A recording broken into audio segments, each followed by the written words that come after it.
आम्ही बघतोय हा गेला कुठे म्हणून शोधतोय, दिसायला मागत नाही आम्हाला. मी सहज बाहेर आलो. बाहेर बघताना त्या झाडामध्ये मला आकृती दिसली, बसलोय कोणतरी म्हणून, नाही का. तर मी अजून थोडं जवळ जाऊन बघितलं लाईटच्या ह्याच्यामध्ये, तर तिथे बाबू बसला होता आतमध्ये. मी ते झाडं बिडं बाजूला करून त्याला पकडलं, म्हटलं चल जायचं आपल्याला, आरती करायची लवकर.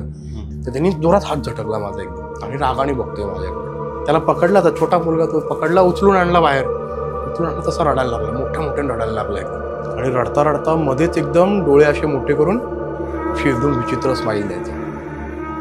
नमस्कार. आज आपल्या शोवरती कल्याणहून अमित दादा आलेले आहेत. तर आपण कुठेच वेळ न घालवतो त्यांच्या रंजक किस्स्यांकडे वळूया. तर दादा, तुम्ही सुरू करा तुमच्या किस्सांना. धन्यवाद ऋषिकेश दादा, मला इथे बोलवल्याबद्दल. छान वाटलं भेटून आपल्याला. थँक्यू.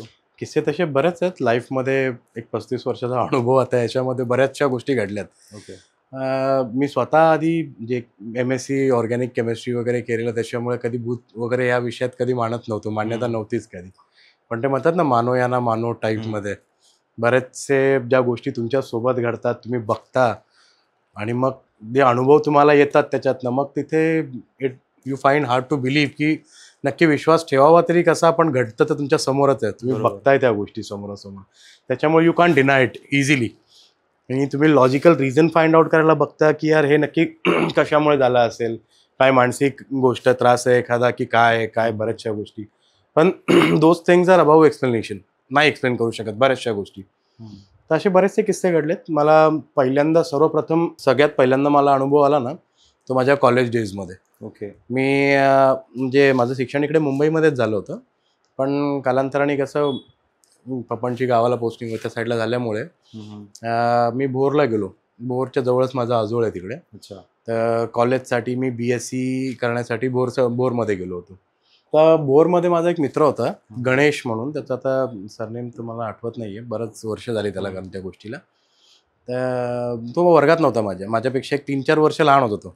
अच्छा. मला वाटतं तो 12thला असेल तिकडे, आणि मी फर्स्ट का सेकंड इयर BScला त्यावेळेस होतो मी. ती नवीन ओळख झाली होती. आणि तो भयंकर उचापती, एका जागी बसणार नाही, त्याला काय ना काहीतरी सारखं रोज काय ना काही कांड करायला पाहिजेच. तर एक दिवस त्याच्या बहिणीचं लग्न ठरलं होतं वाटतं. तर त्याच्या वडिलांनी त्याला पत्रिका वाटण्यासाठी पाठवलं होतं, काम दिलं होतं ते पत्रिका वाटायचं. आता भोरवरून राशीन माहिती असेल तुम्हाला, राशीन, चौफुला वगैरे तिकडचा एरिया. हां, तर तिथून पुढे आणखीन त्याच्या बहिणीचं गाव आहे. त्या बहिणीच्या गावाचं मला नाव एक्झॅक्टली आता आठवत नाही आहे, पण एक 40-50 किलोमीटर तिथून पुढे, म्हणजे भोरपासून 150 किलोमीटर अराउंड राशीन आहे. आणि तिथून पुढे एक 40-50 किलोमीटर त्याच्या बहिणीचं गाव आहे. ओके. तर तिथे पत्रिका द्यायला जायची होती. तर यांनी मला अप्रोच केला, म्हटलं यार आपण बाईकवर जाऊया, मस्त एन्जॉय करत करत जाऊ, सगळं करू. मी पहिल्यांदा नको म्हणत होतो की तू जा एसटीने, तुला पप्पांनी दिलेत ना पैसे एसटीने जायला. नाही रे, बोर होईल मला एसटीने जायला, मी आपलं असंच जाऊया आपण मस्त. ठीक आहे म्हटलं, मी पण ॲग्री झालो. म्हटलं मी करतो जुगाड, रात्री पेट्रोलचं सगळं, आणि जाऊया, सकाळी निघूया. ठरलं. आम्ही सकाळी निघालो, मस्तपैकी लवकर निघालो. थोडी बाईक तो चालवत होता 40-50 किलोमीटर, मग मी घेत होतो. असं करता करता ऊन पडलं दुपारी. अच्छा.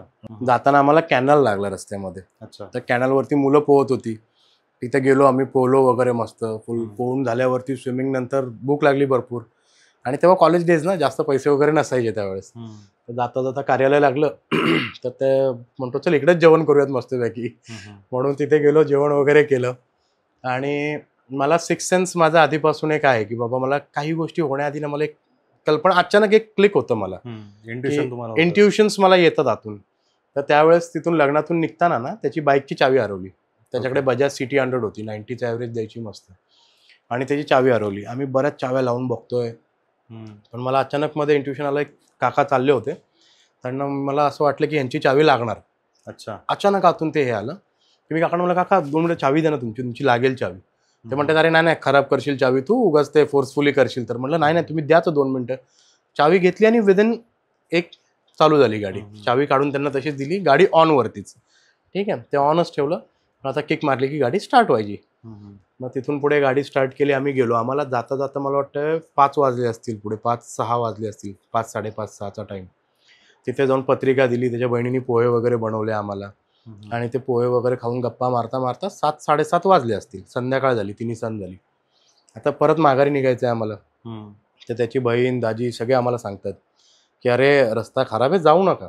एवढं 200 किलोमीटर तुम्हाला जायचं, एवढं लांब रात्रीचं जाऊ नका तुम्ही, चांगलं नाहीये, हम्म. इथे थांबा. आम्ही म्हटलं कपडे वगैरे काही घेऊन नाही आलो, वन डे रिटर्न प्लॅन केला होता आम्ही असंच. हम्म.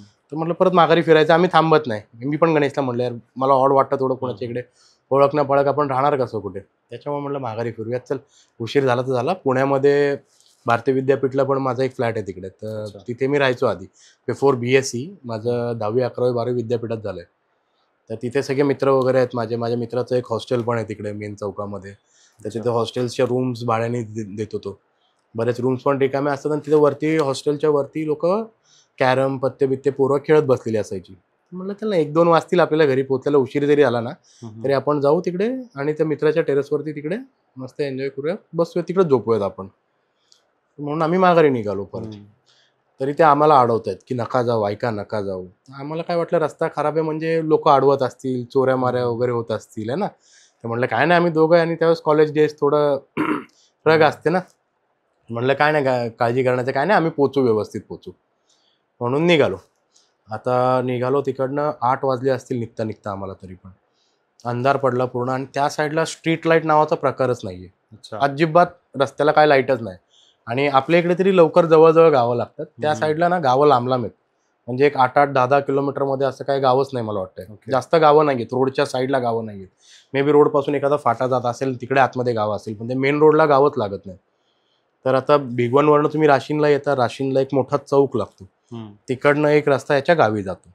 त्या रस्त्याला फाटे पण नाही आहेत कोणते, येताना तो एकच रस्ता आहे. तर आम्हाला त्याच्या गावावरनं राशीन, चापडगाव का चापडवाडी काहीतरी आहे तिकडे आय थिंक, ती क्रॉस करून राशीनवरनं आम्हाला भिगवण चौफुला आणि हायवेला टच व्हायचं होतं. तर आम्ही अंधाराचं चाललोय, रस्ताच संपत नाहीये. बराच वेळ 1-1.5 तास झाला असेल आम्ही चाललोय.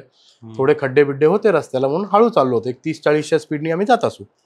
तरी 1.5-2 तास झाले आम्ही ड्राईव्ह करतोय, आम्हाला रस्ता संपेनच वाटतोय आणि रस्ता नंतर थोडा अनोळखी वाटायला लागला एकदम. मी म्हणलं गणेश थांब, रस्ता चुकलोय आपण वाटतं. तर त्यावेळेस काही एवढं हे नव्हतं की मोबाईल, बॅटरी पण डाऊन होती आमची, किंवा मोबाईलमध्ये बघावं. साधे मोबाईल होते त्यावेळेस, ते स्क्रीन टच आणि गुगल वगैरे मॅप्सवाले मोबाईल नव्हते त्यावेळेस. तर मग तिथून पुढे म्हणलं गाडी थांबव इकडे गणेश, आपण जरा बघूया कोणाला तरी विचारूयात. तर तिथे कोणी थांबायला पण तयार नाही. तर रस्त्याला कोणी नाहीच माणसं. चुकून 10-15 मिनिटातून एखादी गाडी आली तर आली, तर कोणी थांबायला तयार नाही. तर थोडं पुढे आम्हाला एक लाईट दिसली. म्हटलं पटकन बसतील त्या गाडीपाशी जाऊन विचारूया. तर तो ट्रक होता पुढे चाललेला. आता तो रस्ता छोटा, त्या ट्रकच्या बाजूने जायला ओव्हरटेक करायला पण आम्हाला जागा नाही. कशी तरी करून मी साईडला गाडी टाकून, ते जे पायवाट असते ना रोडच्या बाजूला, तिथून गाडी टाकून त्या रोडवाल्याला हात दाखवला. म्हटलं काका हा रस्ता राशीनला जातो का पुढे? तर मग त्यांनी गाडी थांबवली. म्हणलं अरे इकडे कुठे चाललाय बाळांनो तुम्ही, इकडे पुढे जंगल आहे. म्हणला डेड एंड आहे पुढे, पुढे जाऊ नका, जागा चांगली नाहीये ती. अच्छा. हां. म्हणलं आईला आपण इकडे कसं काय आलो? तर म्हणलं तुम्ही आला असेल इकडे तर राशीन क्रॉस करून तुम्ही येणार इकडे पुढे, है ना. त्या गावावरून तुम्ही निघालात ना, तर इथे यायला तुम्हाला राशीन क्रॉस करूनच यायला लागेल, असं तुम्ही येऊच शकत नाही इकडे. तर आम्ही बघतोय की यार एकही गाव आम्हाला घर लागलं नाही. राशीन म्हणजे मोठं चौक आहे ते, तिकडे दुकानं वगैरे आहेत, गॅरेज आहे, सगळं आहे, लाईट वगैरे. चलो लाईट जरी गेली असली गावातली तरी रस्त्याच्या बाजूला घरं दुकानं दिसून येतात ना आपल्याला. हे म्हणजे पूर्ण ते काटेरी झाडं वगैरे, तेच पूर्ण तोच रस्ता, जंगलातलाच रस्ता पूर्ण तो. आम्ही म्हणतो आम्हाला राशीन लागलंच नाही. तो ट्रकवाला म्हणतो शक्यच नाही, तुम्ही राशीन क्रॉस करून आल्याशिवाय इथे येऊच शकत नाही, तुम्ही क्रॉस करून आलाय राशीन. आम्हाला समजायला मार्ग नाही. म्हणतो आता गाडी माघारी वळवा तुम्ही, लवकर रात्रीचं इकडे पुढे जाऊ नका, चांगली जागा नाहीये ही. थोडीशी आमची हवा टाईट झाली. म्हणलं आता चला परत फिरूया आपण, काहीतरी वेगळं होतंय. गाडी वळवली, 1-1.5 किलोमीटर पण नसो आलो पुढे आलो असो आम्ही. गाडी वळवल्यावरती गाडी बंद पडली, बंद, गाडीच चालू होत नाहीये. किक मारतोय, धक्का स्टार्ट करायला बघतोय, ते पेट्रोल गाडीमध्ये फुल वाजतंय, पूर्ण अर्ध्या टाकीच्या वरती पेट्रोल आहे.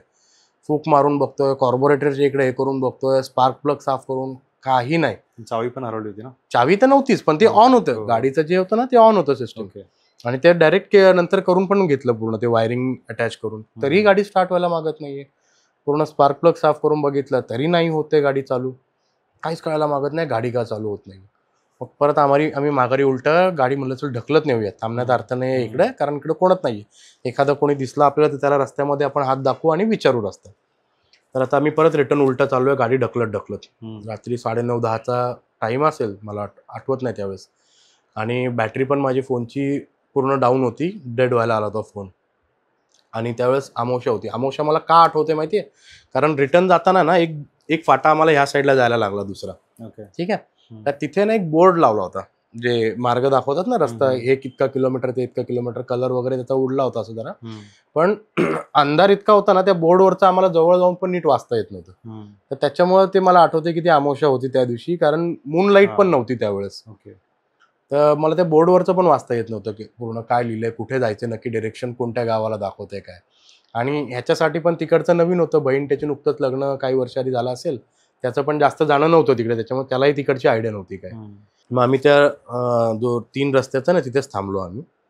म्हणलं तर बघू कोणी आलं तर एक गाडी चालू करायचा प्रयत्न करतोय, कोणी आलं तर मदत घेऊ आपण म्हणून. तर तेवढ्यात एक बाईक येताना दिसली आम्हाला. अच्छा. त्या बाईकवर ट्रिपल सीट होते आणि एक छोटा मुलगा गाडी चालवत होता, 15-16 वर्षाचा, 16-17 वर्षाचा मुलगा असेल, ओके. अंडर एज मुलगा. त्याच्या मागे 2 वयस्कर माणसं बसली होती, ती गावाची टोपी वगैरे घालून धोतर घातलेली. आणि आम्ही हात करतोय तर थांबवायला दुसरा मोठा माणूस असतो तर कोणी थांबवलीच नसती, कारण कोणी गाडी थांबवत नव्हतं. हा छोटा मुलगा होता म्हणून तरी त्यांनी ब्रेक मारला, गाडी थांबवली.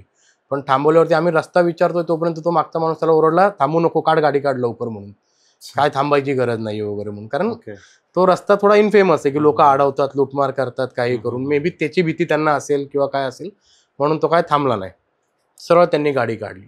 ती पण आशा गेली. म्हणलं आता काय करायचं. मग तो जो मोठा रस्ता दिसला त्याच रस्त्याने थोडंसं पुढे नेलं, अजून गाडी ढकलत. नंतर गणेशला म्हणलं सर मी ट्राय करतो अजून एकदा किक मारायला.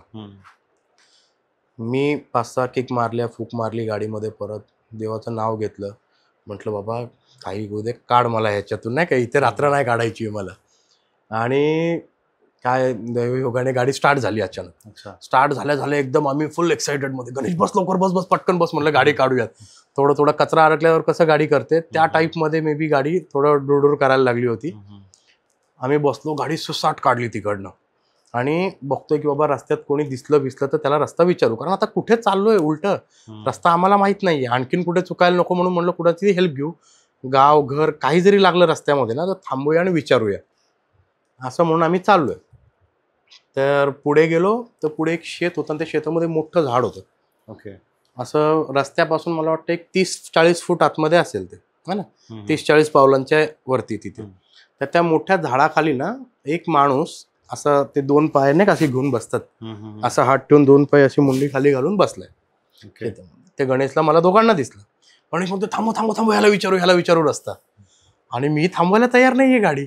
अरे म्हणतोय थांबव ना, त्याला विचारायचंय रस्ता, हे करायचंय. मी गाडी अजून पळवली पुढे. म्हणलं अरे गणेश विचार कर, आजूबाजूला एक घर दिसतंय तुला कुठे?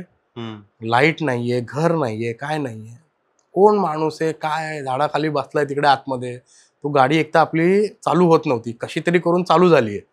त्यात चालू झालेली गाडी आपण घेऊन चाललोय पुढे, आणि तिथे थांबवायची म्हणतोयस, खाली रस्ता सोडून खाली त्याच्यापाशी जाऊन विचारायचं म्हणतोयस. मला तर पटलं नाही. म्हटलं बाबा इथून पहिले निघायचं बघा, म्हणून अमावस्या होती, त्यात अमावस्या त्याच्यामध्ये परत.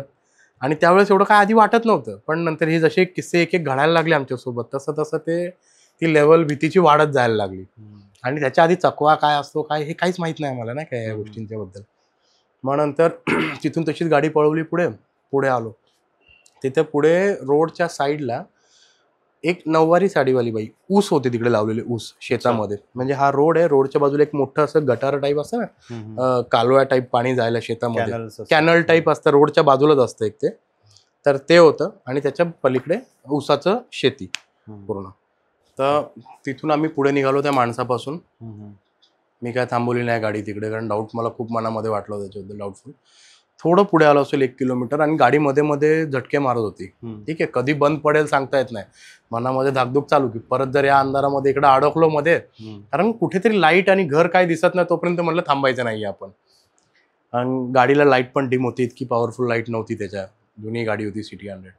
थोडं 1-2 किलोमीटर 3 किलोमीटर पुढे आलो असतो आम्ही, आणि एक 9वारी साडीमधली बाई, शेतात काम करणारी वगैरे असेल नाही का, नॉर्मल रोडच्या साईडला उभी आहे, पदर वगैरे घेतलेला. आणि म्हणजे बिलीव्ह नाही करणार या गोष्टीवरती. तर आम्ही क्रॉस करायला तिला बाईकनी, आणि तिने उडी मारायला डायरेक्ट रस्त्यात नाही, शेतामध्ये. ओके. शेतामध्ये, ऊसाच्या शेतीमध्ये, डायरेक्ट आतमध्ये. आणि मी फक्त असं बघितलं, परत पुढे गाडी चालवायला. गणेश मला मागून हात म्हणतोय तू बघितलं का? म्हणलं काही बोलू नको माझ्याशी तू आता सध्या, म्हणजे काटा येतो ते आठवलं ना तरी. म्हणलं मला काही बोलायचं नाहीये नाही का, हे जे सगळं बोलायचं ना हायवेला गेल्यावर बोलू आपण, आता सध्या गप्प बस म्हणलं, तू काही बोलू नको. तो एक किस्सा झाला. त्याच्यानंतर थोडं पुढे आलो आणि मग राशीनसारखं आम्हाला गॅरेज वगैरे दिसलं. ट्रॅक्टरचं गॅरेज होतं एक, तिकडे लाईट दिसली आम्हाला. ओके. तिथे आलो, जरा जीवात जीव आला आमच्या पूर्ण. बरोबर म्हटलं बरं झालं पोचलो इथपर्यंत. मग त्याला इकडे विचारलं तर तो ट्रॅक्टरवाला पण म्हणतोय की तुम्ही जर चापडगाववरनं तिकडनं आला असाल तर तुम्हाला ह्या चौकातनं ह्या रोडवरनंच तुम्हाला पुढे जायचंय, तिथे जायला दुसरा रस्ताच नाहीये, आतून वगैरे असा कुठं गावातून जायला कुठलाच रस्ता नाहीये. म्हणलं कच्चा रस्ता काहीच नाही, म्हणलं तुम्ही इथून गेल्याशिवाय तिकडे जाऊच शकत नाही पुढे. तर आम्ही परत विचार करतोय की यार जर हे आम्ही क्रॉस नाही केलं, कारण जाताना गॅरंटी डॅम शुअर आहे की आम्हाला दिसलं नाहीये, एकही घर दुकान काहीच दिसलं नाही. तरी म्हणलं असेल काहीतरी, मे बी लक्षात नसेल राहिलं आमच्या, काय झालं असेल बोलण्याच्या नादामध्ये, एवढी मोठी घरं वगैरे सगळी दिसली नसतील असे आम्ही मांडलं. चला त्याला विचारलं रस्ता आता बाबा इकडनं पुढे कुठे, तर त्यांनी दाखवलं इथून सरळ आता तुम्ही भिगवणला जाणार हायवेला. म्हणलं आता बरं झालं. आणि त्या रोडला जरा थोड्याफार गाड्या होत्या मध्ये, म्हणजे मध्ये आधी 5 मिनिटांनी एखादी गाडी क्रॉस व्हायची. आम्हाला थोडंसं रिलॅक्स वाटायला लागलं आम्हाला. तरी पण तिथून पुढे एक 4-5 किलोमीटर अंदाजे पुढे गेलो असेल आम्ही. आणि तिथून पुढे मला वाटतं राशीन एक 30-40 किलोमीटरच्या आसपास असेल हायवे मला वाटतं. तर तो रस्ता, मला दुसरी भीती काय मनामध्ये, गाडी त्याला दाखवली, गाडीमध्ये पेट्रोल फुल त्या गॅरेजवाल्याला. त्यांनी बघितलं कचरा पण गाडीमध्ये नाहीये, म्हणलं कार्बोरेटर पण क्लीन आहे काय. आणि एका किकमध्ये गाडी स्टार्ट झाली त्याच्या इकडे परत, काही नाही, बऱ्याच वेळा चालू ठेवून दाखवली त्यांनी आम्हाला, गाडी बंद नाही पडत आहे म्हणलं तुमची, काय गाडीला काही प्रॉब्लेम नाहीये. मग म्हटलं चला बरं झालं, गाडी घेऊन निघालो. मला आता दुसरं टेन्शन होतं की पंक्चर व्हायला नको रात्री कुठे, कारण खड्डे वगैरे होते रस्त्याला. म्हणून हळूहळू चाललो होतो, 30-40च्या स्पीडने चाललो असो आम्ही, की पंक्चर नाही झाली तर अजून परत दुसरा प्रॉब्लेम नको. थोडं 4-5 किलोमीटर पुढे गेलो ना, तर मला असा भास, म्हणजे गाडी मीच चालवते, मी गणेशला दिलीच नाही गाडी नंतर. मला असा भास होतोय की साईडनी ना काहीतरी एक छोटंसं सावली टाईप असं काहीतरी येतं आणि पुढच्या चाकाखाली जायला बघतंय. अच्छा. हां, जनावर असेल काही असेल. एकदा झालं मी पटकन गाडी अशी पटकन बाईक हे केली, चुकवायला त्याला. तुम्हाला भास झाला की दिसला काहीतरी? भास झाल्यासारखं होत होतं, दिसत मला आधी, मला क्लिअर आठवतं की मला दिसलं होतं त्या टाईपमध्ये काहीतरी. म्हणून मी गाडी पटकन साईडने, आपण नाही कट मारून घेतो गाडी, तशी कट मारून घेतली. तर गणेश म्हणतो अरे काय झालं तुला, कशाला असं करतोय गाडी उगाच, खड्डे बिड्डे वाचवायसाठी करतोस तर हळू घे. म्हणलं नाही रे गणेश, मला असं काहीतरी वाटलं, गाडी खाली काहीतरी आलं आपल्या. एकदा झालं, त्यांनी इग्नोर केलं. दुसऱ्यांदा तिसऱ्यांदा सेम तसंच. नंतर म्हटलं काहीतरी हे वेगळाच किस्सा वाटतोय काहीतरी एकदम, नाही का, की कुठेतरी म्हणजे अडवतंय आम्हाला पुढे जाण्यापासून. असं म्हणलं आता खाली बघायचंच नाही, आपलं सरळ समोर बघा, पुढे खाली जे काय यायचंय गाडी खाली ते येऊ द्या म्हटलं. मग असं करत करत तासाभरात आम्ही पोचलो हायवेला. तिथे अजून मला आठवतंय, हायवेला पोचल्यावरती तिकडे एक टपरी होती चहाची. रात्री 12-12:30चा टाइम झाला असेल एकदम. हायवेला चालू असतात, ट्रकवाले चालू असतात, त्याच्यामुळे ते टपरी वगैरे चालू असतं. मग तिकडे चहा वगैरे घेतला, गणेश स्मोक करायचा, त्याने सिगरेट घेतली. आणि मला अजून आठवतं तिकडे मॅच चालू होती सचिनची, नेमकी आम्ही पोचलो आणि सचिनची सेंचुरी झाली होती. अच्छा. रात्रीचा टाइम, तो रात्रीची मॅच चालू होती ती. आणि ती मॅच इंडिया जिंकली पण होती. तिथे 1 तास थांबून आम्ही ते थोडं रिलॅक्स व्हायला मॅच बघत बसलो. इंडिया जिंकलेली बघितली, बरं वाटलं. म्हटलं चला आता रिलॅक्समध्ये, हायवे, सगळ्या गाड्या चालू आहेत. असं करत करत 2:30-3 वाजता आम्ही पुण्यामध्ये भारतीय विद्यापीठला पोहोचलो, तिकडे मित्राच्या टेरेसवरती. तिकडे सगळे खेळत बसलो होतो. तिथे मित्राला सांगितलं बाबा असं असं झालं. मला म्हणलं नशीब तुमचं चांगलं आहे, म्हणला चकव्यामध्ये सापडला होता तुम्ही, ते तुम्हाला काय असेल देवी याच्याने तुम्ही पुढेपर्यंत गेला नाही तिकडे. तिकडच्या साईडचे भरपूर किस्से ऐकलेत म्हणलं मी. अच्छा. तर तेव्हा त्यांनी सांगितलं की चकवा काय असतो, तोपर्यंत आम्हाला माहित नव्हतं चकवा काय असतो. पूर्ण अनुभव घेऊन आलो आणि मग कळलं आम्हाला की तो चकवा होता. आणि विथ गॉड्स ग्रेस वाचलो आम्ही त्याच्यातून, लवकर निघून आलो चांगले. ओके. हा पूर्ण तुम्हाला चकवाच लागला त्या दिवशी? चकवाच लागल्यासारखं झालं ना, कारण राशीन क्रॉस करून गेलेलो, आम्हाला कळलं नाही राशीन कसं तिकडे पोचलो ते कळलं नाही. परत रिटर्न यायला निघालो तर ह्या गोष्टी चालू झाल्या.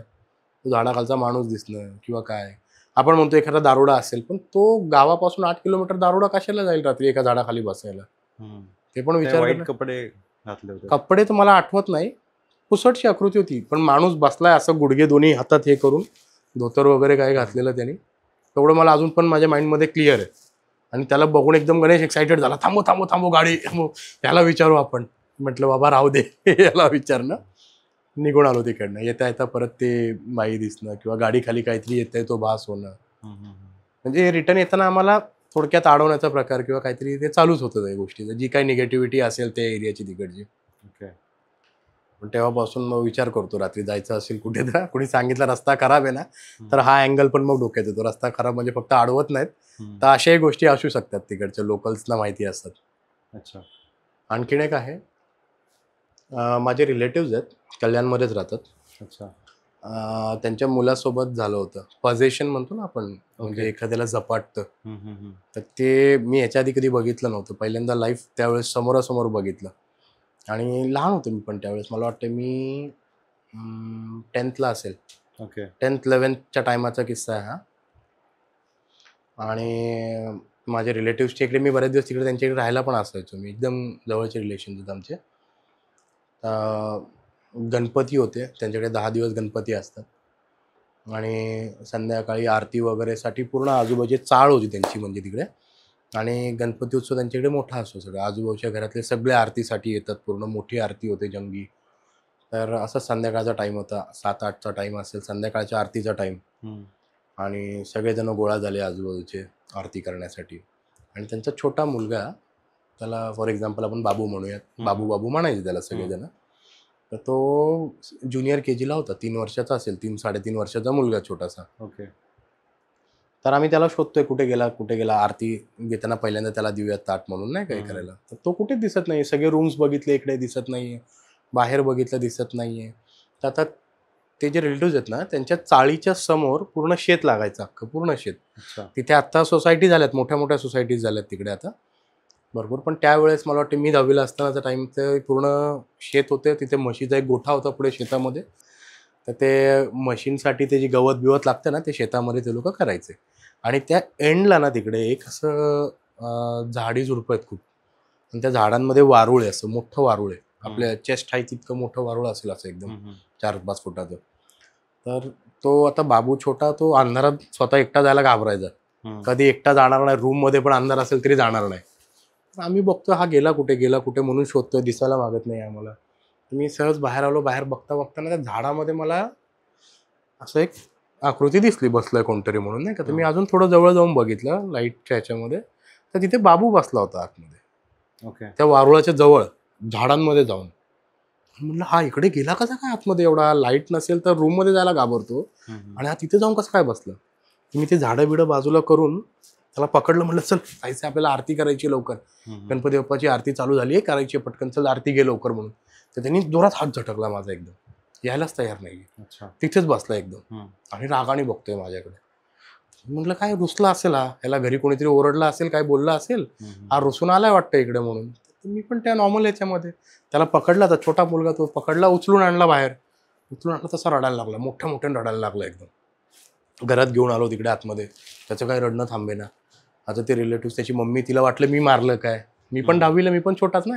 पण ते कशाला त्याला चिडवतोस, कशाला मारतोस. म्हटलं मी नाही मारलं त्याला, तो तिथे वारुळाच्या तिकडे जाऊन बसला होता, मी त्याला उचलून घेऊन आलो, तो यायला मागत नव्हता. मग तिने घेतलं कडेवर, त्याला बघते तर फुल तापाने फनफनला एकदम, ते भयानक ताप त्याला, आणि रडतोय. मग ते काय झालं मला सांग, काय झालं, दादानी मारलं का तुला, असं तसं विचारतीये. तर हा काहीच बोलायला, नुसता रडतोय एकाएकी. आणि रडता रडता मध्येच एकदम डोळे असे मोठे करून अशी एकदम विचित्र स्माईल द्यायचा, भयानक एकदम. विदिन सेकंड ते इमोशन्स जे चेंज होतात ना, म्हणजे आपण तो हा मूवी बघितला ना, त्या आंबीचा, काय नाव त्या मूवीचं यार, विसरलो मी, अपरिचित. त्यात कसे एकदम एक्सप्रेशन सेम. म्हणजे आता 3 वर्षाचा मुलगा, त्याला काय कळणार आहे या गोष्टी करायच्या.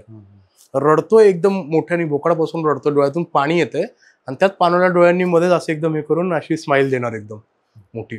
तर ती त्याची मम्मी पण घाबरली. म्हणते हो हा बघा ना कसा करतोय, त्याच्या पप्पांना म्हणते बघा कसा करतोय, ह्याला बघा काय झालंय वगैरे. परत रडायला चालू. रडता रडता मध्येच एकदम रोखून कोणाकडे तरी बघायचं आणि ती स्माईल द्यायचं विचित्र एकदम.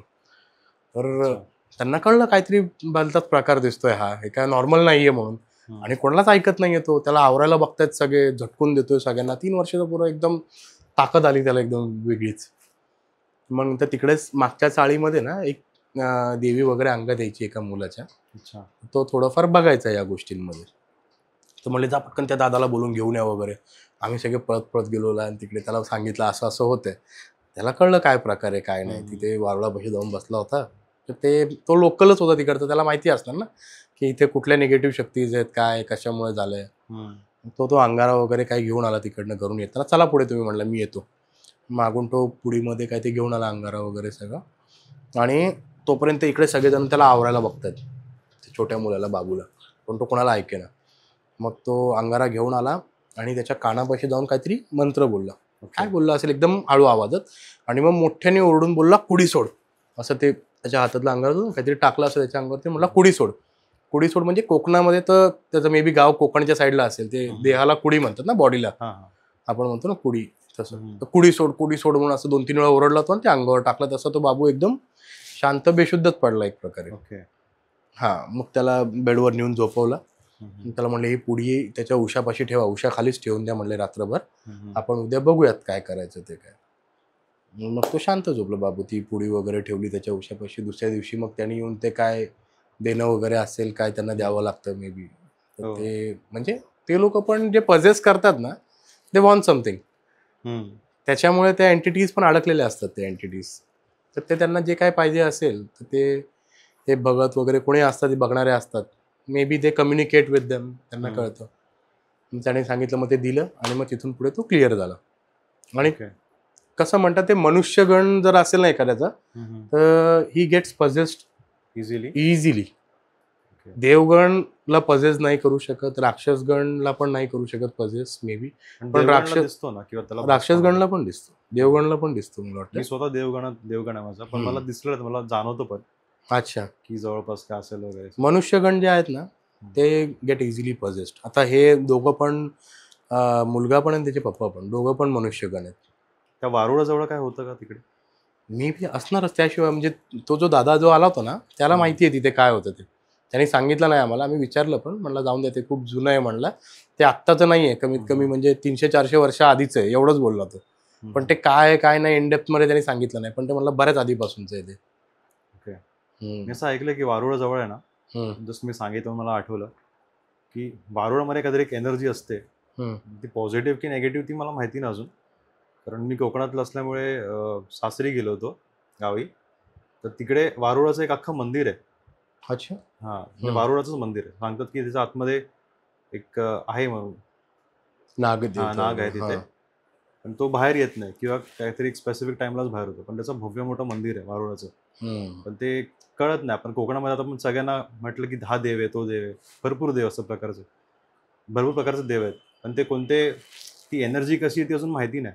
म्हणून मला आठवलं की असं मी बघितलं होतं. ते राखण करणारे वगैरे असतात म्हणतात नाही का, राखणदार वगैरे असतात. आता आमच्या गावाला पण जे शेत आहे ना आमचं, तिथे पण एक म्हणतात की मांडीच्या साईजचा एक साप आहे, आणि त्याला केस आहेत. मी अजूनपर्यंत नाही बघितला तो केसवाला साप, पण आमच्या इथे जे शेतात काम करणारे लोक यायची ना, हे मजुरी करायला येतात ना बरेचसे ना गावामध्ये, किंवा आपण काही दिवस दुसऱ्यांकडे गेलं की दुसरे आपल्याकडे येतात वगैरे, असं पण असतं ना ते.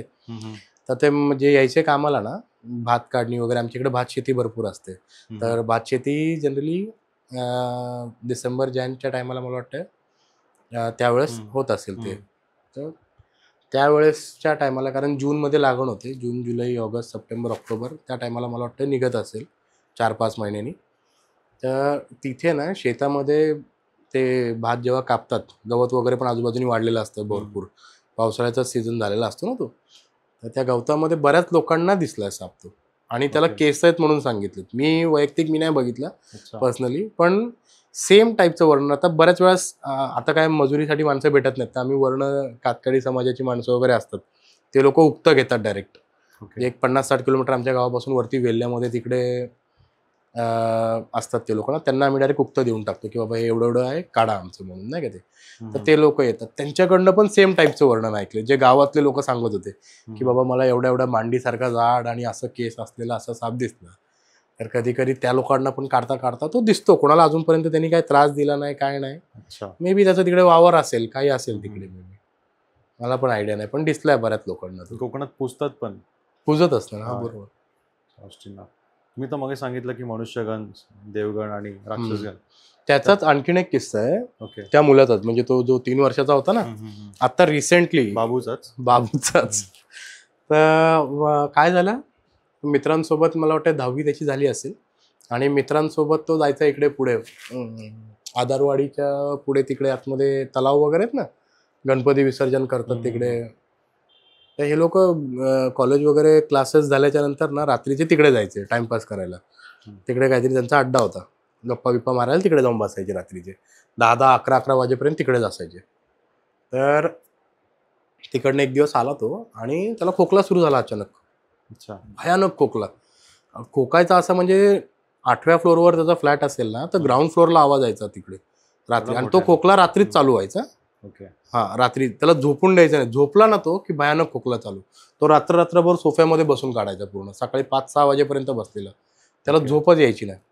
आणि लाईक डॉग बार्किंग साऊंड कसा असतो एकदम, डॉबरमॅन जेव्हा भुकतो तेव्हा तो मोठा आवाज असतो ना, तसा ग्राउंड फ्लोअर पर्यंत आवाज त्याच्या खोकल्याचा यायचा, इतका भयानक आवाज. अच्छा. खूप त्रास व्हायला लागला. मग नंतर त्याला तिकडे जवळच हॉस्पिटल आहे, तिथे ॲडमिट पण केलं. पहिले दाखवलं, सगळं केलं, औषधांचा काही फरक नाही. ॲडमिट केलं. मग नंतर ॲडमिट केल्यावरती मला वाटतं 12 दिवस त्याला ॲडमिट ठेवलं होतं. दुसरा त्रास काहीच नाही, फक्त खोकला, भयानक खोकला यायचा. आणि मग घसा तर दुखणारच ऑब्व्हियसली खोकला आल्यावरती एवढा. सगळ्या टेस्ट केल्या डॉक्टरांनी. बिल अंदाजे 78,000 झालं 12 दिवसांमध्ये. 78,000 सगळ्या टेस्टचं, पूर्ण स्कॅनिंग हे ते सगळं करून घेतलं आणि सगळं नॉर्मल, काहीच नाही आहे. 78,000 पर्यंत बिल झालं. डिस्चार्ज घेतलं, परत घरी आला अँड ही स्टील कफिंग, अजून खोकतोय तो. ओके. फरक काहीच नाही. तर ते जे रिलेटिव्ह जे आहे त्याचे वडील, ते डॉक्टरांकडे गेले, म्हणले अरे काय ट्रीटमेंट केली तुम्ही, 12 दिवस ॲडमिट ठेवलं, त्याला काहीच फरक नाही आहे, तो अजून घरी येऊन खोकतोच आहे, तो काहीच फरक नाही आहे, म्हणजे थोडा पण 5% पण कमी नाही आहे. डॉक्टर म्हणले बघा रिपोर्ट्स आणल्यावरती असे होते, आम्ही एवढा फरक केला रिपोर्ट्समध्ये, हे वाढलेलं होतं, हे कमी केलं. ते म्हणले ते सगळं ठीक आहे, रिपोर्ट्समध्ये कमी केलं, पण खोकला त्याचा बंद नाही होते, थांबत नाही आहे. तर ते म्हणले सायकोलॉजिकल असेल मे बी तो, असं काहीतरी सायकोलॉजिकल खोकला. डॉक्टरांनी सांगितलं ते रिझन काहीतरी वेगळंच असेल त्याचं मागचं रिझन, पण मेडिकली तर इज फिट अँड फाईन, काही दिसत नाही तसं. इन्फेक्शन पण नाही आहे, त्याच्या CRP लेवल्स पण डाऊन आहेत सगळ्या. C रिॲक्टिव्ह प्रोटीन जनरली जे इन्फेक्शनमध्ये वाढतं ना, ते पण डाऊन आहेत म्हणले, असं काही वाटत नाही आहे. मग घरी घेऊन आला, परत ते खोकला चालूच. तर त्याची मम्मी आहे ना, त्यांच्या माहेरकडचे एक जण आहेत, म्हणजे कळव्याला ना, he is Ayurvedic doctor, BAMS by the way. तर स्वतः आयुर्वेदिक औषधं पण द्यायचे पेशंट्सला, ट्रीटमेंट वगैरे करायचे. पण ते असं म्हणतात की त्यांच्याकडे सिद्धी होती शंकराची, मे बी ते भक्त होते खूप चांगले मोठे. तर त्यांच्याकडे सिद्धी होती, काही अशी निगेटिव्हिटी काही असेल ना, ते बघतात क्षणी त्यांच्या इथे दरवाजातून पाय टाकला की ते ओळखतात पूर्ण की काय विषय आहे, काय नाही आहे ते. तर तिला आठवलं ते, त्याच्या मम्मीला म्हणली आता त्यांच्याकडे एकदा जाऊन बघूयात कळव्याला, म्हणून ती त्याला घेऊन कळव्याला गेली आणि त्यांचा नंबर आला. म्हणजे प्रचंड गर्दी असायची तिकडे, 2-4 तास 5 तास काहीतरी वेटिंग नंतर नंबर आला असेल. तर त्यांनी फक्त आत पाय टाकायला आणि त्यांनी बोलायला लगेच समोरनं. त्यांनी ओळखलं लगेच काय आहे ते. He is possessed bye a guy who died of TB, म्हणजे जो ट्युबरक्युलोसिसने मेला होता मे बी तो. आणि he was a worker, I think construction labour worker वगैरे होता काहीतरी तो. आणि ही वॉज पजेस्ड बाय. तर त्यांनी बघितलं, म्हणले काय ॲडमिट केला होता का याला, स्वतःहून विचारलं त्यांनी. हो. तर त्याची मम्मी सांगायला लागली 78,000 घालवले, डोक्याला हात मारलं. म्हणले माझ्याकडे घेऊन यायचं ना आधी पहिल्यांदा. तर ऑब्व्हियसली आपण पहिल्यांदा मेडिकल वगैरेचं हे करणार, कोणाच्या वाटलं पण नसेल कोणाला की हा अँगल असू शकतो याच्यामध्ये. प्रत्येक वेळेस तर त्यांनी पूर्ण ट्रीटमेंट वगैरे करून थकले, काही होत नव्हतं. त्यांनी म्हणले माझ्याकडे आधी घेऊन यायचं, एक फोन तर करायचा मला, असं झालंय वगैरे. त्याला विचारलं इकडे गेला होतास का तू या अशा टायमाला, तर त्यांनी सांगितलं हो गेलो होतो. कारण त्यांना ते सिद्धीमुळे त्यांना समजत असेल ना कुठे पजेस केलं, काय केलं. त्यांनी ओळखलं बरोबर. त्यांनी विचारलं तर ही अग्रीड की हो गेलो होतो मी तिकडे, असं झालं होतं तेव्हा माझ्यासोबत.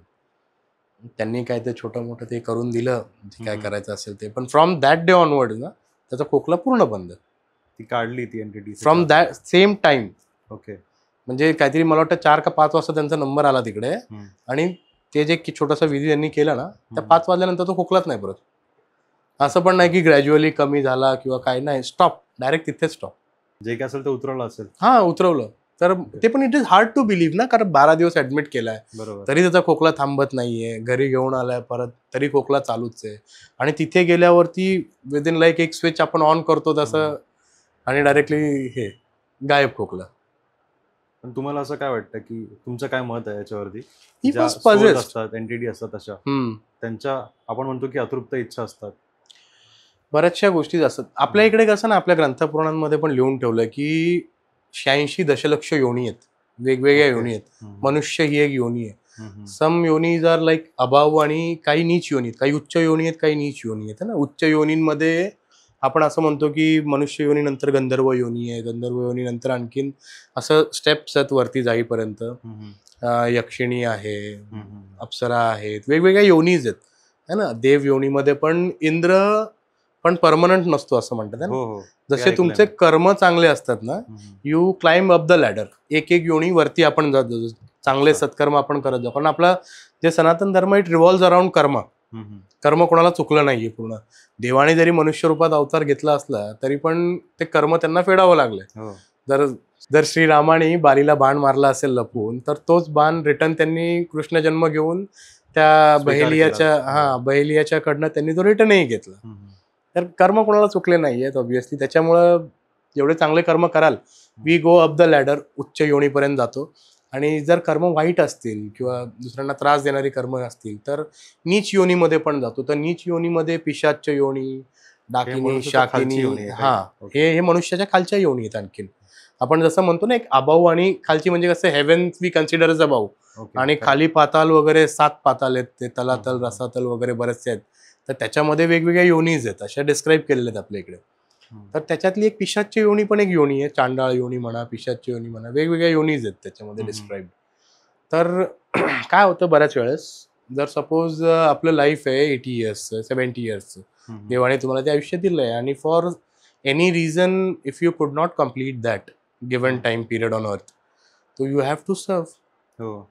लाईक मर्डर झाला एखाद्याचा, किंवा एखाद्याने स्वतःहून सुसाईड केलं, वैतागला असेल कोणत्या गोष्टीला, आणि तो म्हणला की बस मला आता इथून पुढे नाही करायचंय, मी इथेच स्टॉप करतोय लाईफ, आणि कमिटेड सुसाईड. म्हणजे he try to escape, but karma we can't escape ना, ते तुम्हाला कुठे ना कुठे फेडायचं ते परत. किंवा एखाद्याचा मर्डर झाला असेल, एखाद्याच्या अतृप्त इच्छा राहिल्या असतील, किंवा काय झालं असेल, तरी हे लोक फिरत राहतात. त्यांच्या सोल्स जे आहेत ना, ते पिशाच्य योनीमध्ये वगैरे जाऊन, मे बी असं मी वाचलंय, ऐकलंय की ते फिरत राहतात सोल्स. त्यांचा टाइम येईपर्यंत, ऍक्च्युअल टाइम येईपर्यंत, किंवा मे बी जो काय त्यांचा पनिशेबल टाइम असेल. कारण असे पण काही काही सोल्स आहेत जे शेकडो वर्ष, हजारो वर्षांपासून पण आहेत, काय काय असे पण काय काय आहेत मे बी. तसं आपण महाभारतामध्ये ऐकतो की अश्वत्थामा वॉज कर्स्ड, की टिल द एंड ऑफ कलयुग तुला फिरायचंय, असं एक प्रकारे.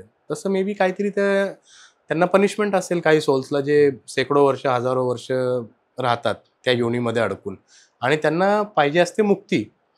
हे जे तांत्रिक मांत्रिक लोक असतात ना, हे जे विद्या वगैरे करतात, हे लोक यूज करतात या सोल्सला ना बऱ्याच, कारण ह्याच सोल्सला मुक्ती पाहिजे असते, अतृप्त असतात.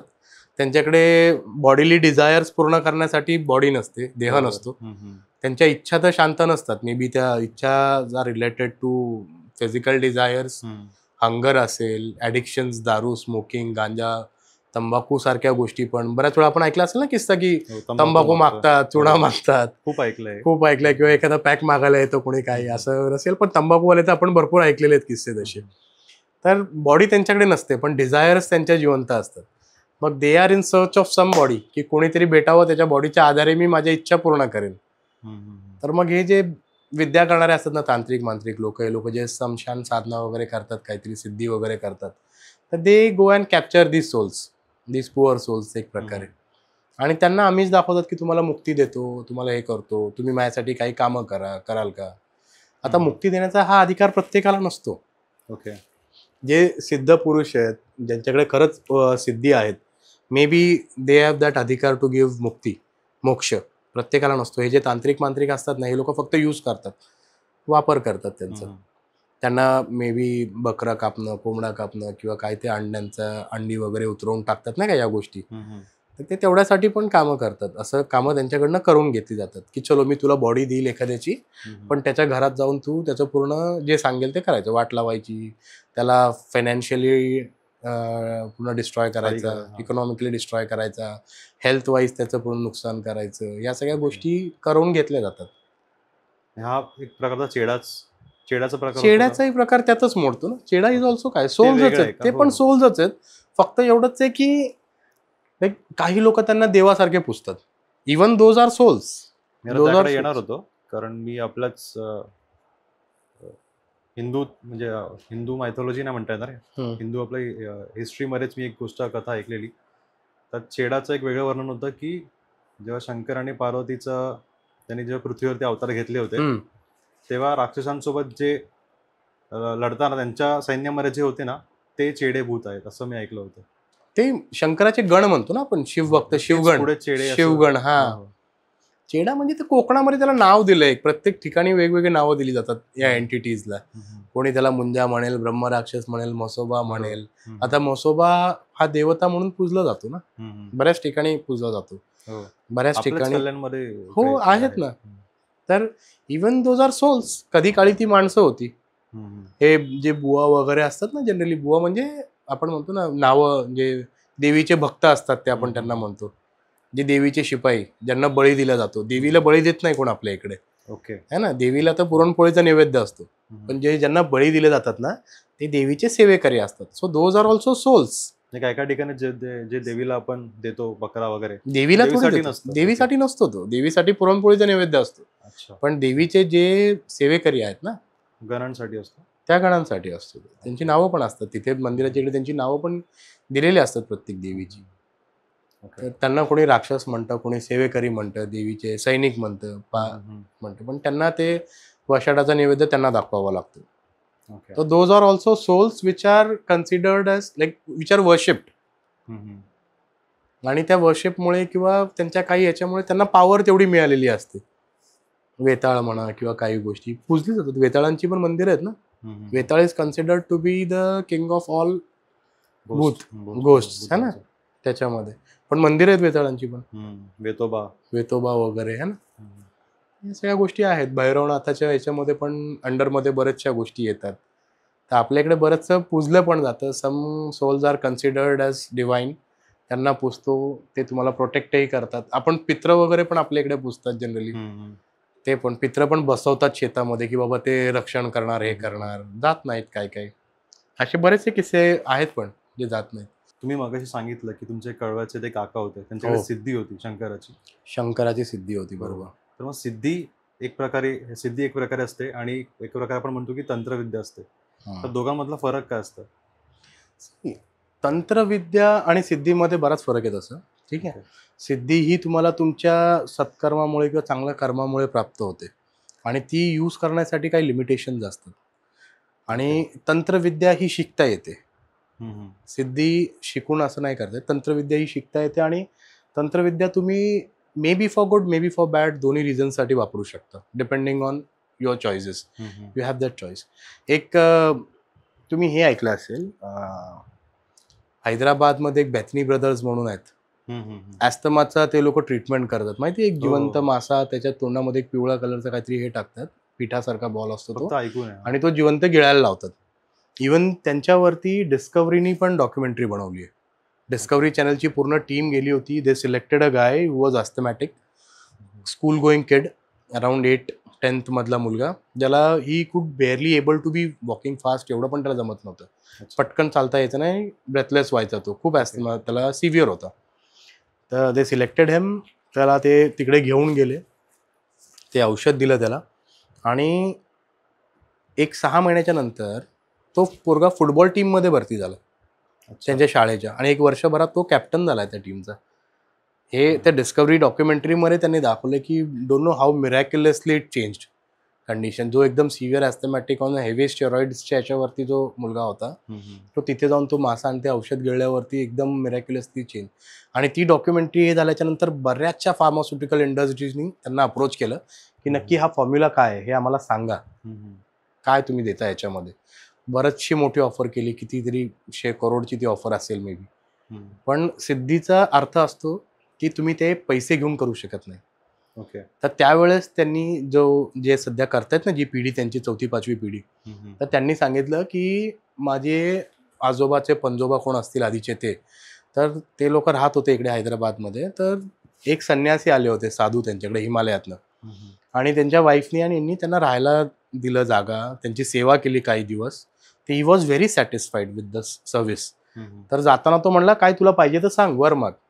म्हणजे मला काय नको, सगळं व्यवस्थित आहे माझ्या घरी, चांगलं आहे, असं तसं. नंतर हिज वाईफ वॉज ॲस्थमॅटिक. तो जो माणूस होता ना ज्यांनी सेवा केली, त्याच्या वाईफला ॲस्थमा होता, दम्याचा त्रास होता. तर मग ते जे जाताना ना त्यांनी ते सांगून गेले त्याला एक मंत्र आणि ते औषध काहीतरी, ते सिद्धीसारखं, म्हणजे त्याला देऊन गेले. ते म्हणले तू हे जनकल्याणासाठी वापर, पण याचा 1 रुपया घ्यायचा नाही कोणाकडनं. ओके. ज्या दिवशी पैसे घेशील त्या दिवशी ते निघून जाईल. अच्छा. ते काम नाही करणार. तेव्हापासून जनरेशन्स पर्यंत पास ऑन झालंय. तिथे फ्रीमध्ये आजही हैदराबादमध्ये बेथनी ब्रदर्स टाका, कोणती तरी एक पौर्णिमा असते आय थिंक, त्या दिवशी लाखो लोक तिकडे जातात ते घ्यायला आणि लाखो लोकांना फरक पडतो. त्याच्यामुळे आणखीन लोक तिथे every year the number is increasing, वाढत जातात लोक येणारी तिकडची. ओके. मग याला म्हणतात सिद्धी. आणि जी तंत्रविद्या असते ते पैसे घेऊन केले जाते. मग may be it is for good, it is for bad, है ना, ब्लॅक मॅजिक वगैरे. त्याच्यामध्ये मग ते पशु हत्या वगैरे त्याच्यावर काय लिमिटेशन असतात ना, की तुम्ही एवढ्याच लिमिट पर्यंत खेचू शकता. लिमिटेशन इन द सेन्स कसं असतं माहितीये का, एक हात से दो एक हात से लो, तसं असतं ते. When you like give take something from anyone, या हाताने तुम्हाला द्यावं पण लागतं. ओके. जर तुम्ही ती तंत्रविद्या एखाद्याचं वाईट करण्यासाठी वापरताय ना, it comes back to you. Karma obviously आपलं सगळं कर्माभोवती रिव्हॉल्व करतं ना.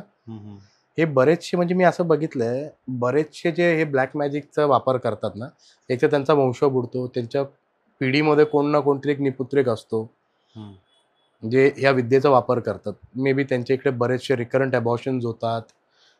म्हणजे आता हे कोरिलेट होईल नाही होईल, पण बऱ्याच ठिकाणी हे आहे, जे लोक हे करतात ना अशा गोष्टी, त्यांना पण त्याचे फटके बसतात.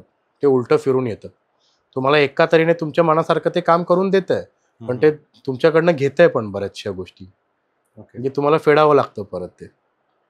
तर तंत्रविद्येमध्ये याच्यामध्ये हा फरक आहे की सिद्धी तुम्ही चांगल्यासाठी, जनकल्याणासाठी आणि फ्री ऑफ कॉस्ट. मग जर तुम्हाला कुठे फ्री ऑफ कॉस्ट कोण करून देणार असेल ना, तर नक्की त्याची मदत तुम्ही घेऊ शकता. पण जो पैसे मागतो ना तोंडाने, तिथे समजून जा की हे ब्लॅक मॅजिकचा प्रकार आहे, हा काहीतरी तंत्रविद्येमध्ये याच्यामध्ये तो तुम्हाला एक स्ट्रेट वे मध्ये देणार नाही. म्हणजे सात्विक एनर्जी थ्रू तुम्हाला तो हील किंवा काय करणार नाही.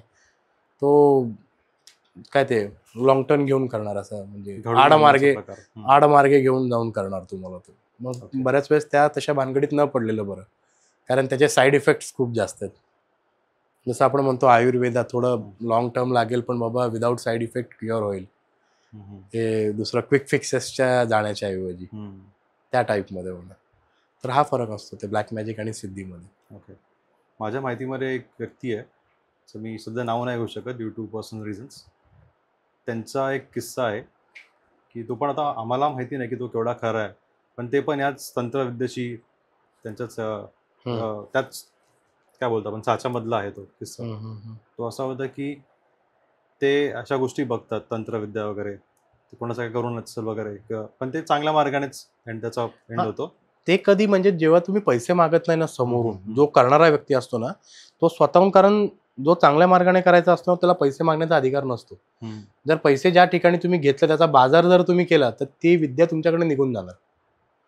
कारण ती देतानाच समोरनं त्याची पहिली नियम असते की याचा बाजार करायचा नाहीये तुम्हाला, हे जनकल्याणासाठी. जर ते स्वतःहून पैसे मागत नसतील तर मी तर म्हणेल he is doing it really for people welfare.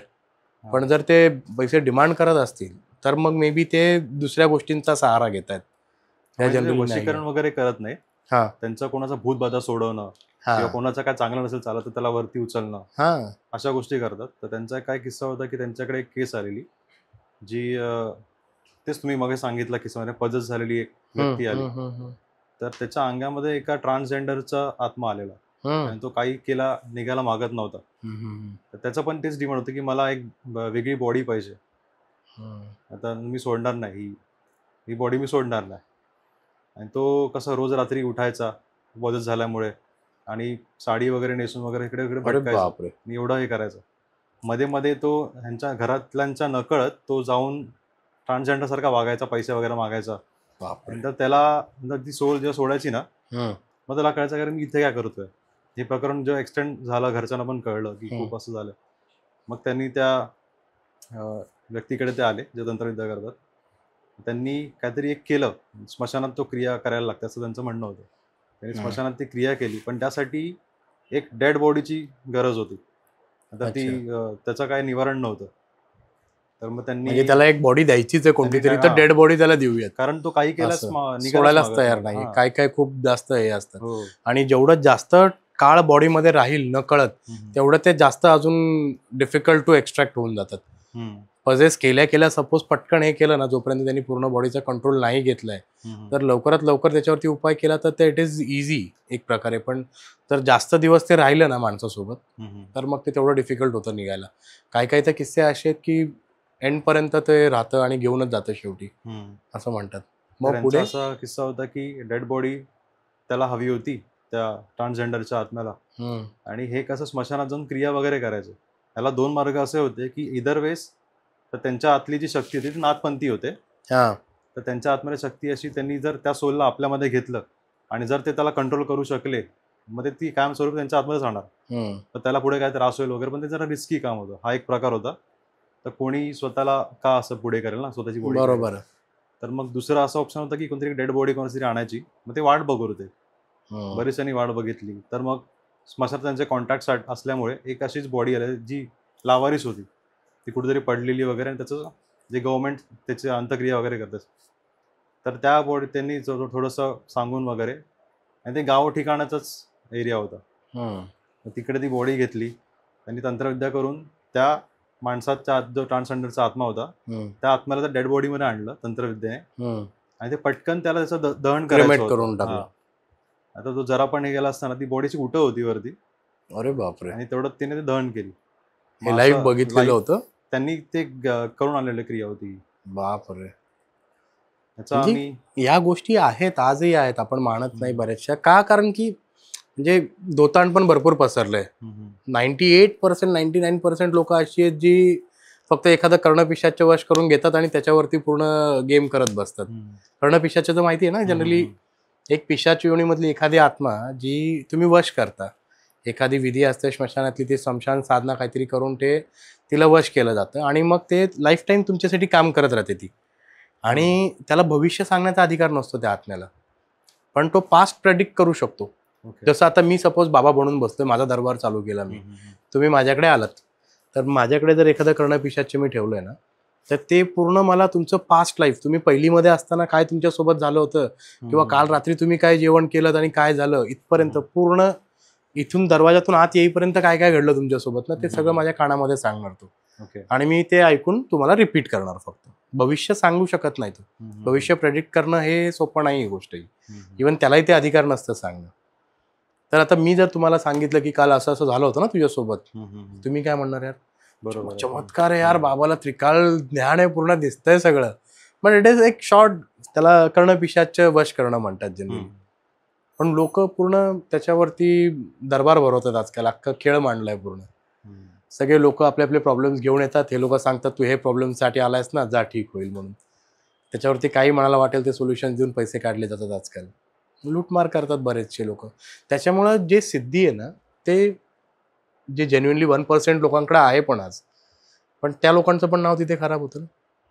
ते लोक कधी ॲडव्हर्टाईज नाही करणार. ज्यांची सिद्धी आहे ना, त्यांची ॲडव्हर्टाइजमेंट कधी दिसणार नाही. हे तुम्हाला युट्यूबवरती याच्यावरती ज्यांच्या ॲड्स वगैरे दिसतील, जे स्वतःहून प्रमोट करतात स्वतःला ना, ते समजून जा की ते फक्त कमवण्यासाठी बसलेले आहेत. म्हणून they are doing their PR, advertising चालू आहे.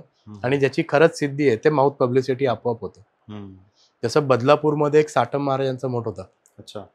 जसं आपल्या इकडे स्वामी समर्थ होते अक्कलकोटला, इकडे गजानन महाराज शेगावला होते.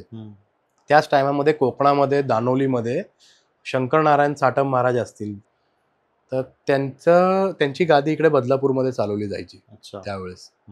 तर तिथे पण बरेच लोक यायचे, 2च वार असायचे तिथे, आणि 400-500 लोक तिथे यायचे आपले प्रॉब्लेम्स घेऊन. पण आता सगळ्यांना टाइम देऊ शकत नाही ऑब्व्हियसली. त्याच्यामुळे मग तिकडे टोकन सिस्टम केली होती. एका पिशवीमध्ये 400-500 लोकांचे टोकन टाकले जायचे. एका लहान मुलाला बोलून त्यातले टोकन्स काढायचे. या 20 जणांचे असं म्हणतात ज्यांचे भोग सरलेत किंवा तुमचं फिटलंय पूर्ण सगळं आहे ना, आता मुक्त व्हायची वेळ, म्हणजे त्रासातून निघायची वेळ आली आहे तुमची, तर तुमचा नंबर तिथे लागणार बरोबर. आणि तिथे एकही रुपया न घेता तुम्हाला ते काही शनिवार 11-5 काय असतील ते बोलवणार. एकही रुपया न घेता तुम्हाला क्युअर केलं जाणार तिकडे. एवढं म्हणजे ती सिद्धी त्यांच्याकडे एवढी होती. ते बसल्या बसल्या तुम्हाला पूर्ण सांगायचे सगळं. मी तिथे लाईव्ह तिथल्या गोष्टी मी बघितलेल्या आहेत. त्या आपण एखाद्या व्हिडिओमध्ये परत शेअर करूयात, कारण तिथले किस्से आणखीन भयानक आहेत ते पण. ते आता बाबा नाही, ते वारले ते. आणि ते जेव्हा वारले तेव्हाच ते बोलले की बाबा ही गादी मी पुढे हे नाही करणार आहे म्हणून. आता मठ आहे, मूर्ती आहे, सगळं आहे, तिकडे दर्शनाला जायचं जाऊ शकतं, पण तिथे आता कोणी बसत नाही, गादी ती चालवत नाही सध्या कोणी. पण त्या गादीचं मी लाईव्ह बघितलंय तिकडे. इवन तुम्ही सपोज जरी बोललात तिकडे जाऊन की माझा मुलगा पास होऊ दे, मी 5 किलो पेढे देईल आणून वगैरे, आणि तुमचा मुलगा पास झाला, तुम्ही पेढे जरी घेऊन गेलात ना तिकडे, ते तिथले सेवेकरी पण पेढा घेणार नाही, काही म्हणणार इकडचे जे आलेत ना त्यांना वाटून टाका लोकांमध्ये. ओके. पूर्णपणे म्हणजे निस्वार्थ तिथे 1 रुपया तुमचा घेणार नाही.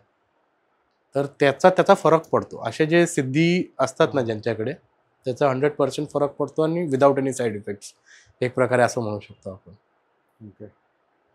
तर जरा छान वाटलं आज तुम्हाला भेटून आणि बरेचसे विषय निघाले. आणि बऱ्याच गोष्टी आम्हाला सुद्धा कळल्या, नव्याने कळल्या आणि अर्थात तुम्हाला सुद्धा कळल्याच असतील. दादांनी आपल्या शोचा फॉर्म भरला होता आणि आज ते आपल्या शोवरती आलेले आहेत. जर तुम्हाला सुद्धा आपल्या शोवरती यायचं असेल तर डिस्क्रिप्शनमध्ये तुम्हाला गुगल फॉर्मची लिंक सापडेल. तुम्हाला जाऊन तो फॉर्म भरायचा आहे, जेणेकरून तुम्हाला आपल्या शोवरती यायला मिळेल. आणि दादा, असाच आपल्या एक पॉडकास्ट आहे आपल्या शोवरती, मी भूतांशी बोलतो.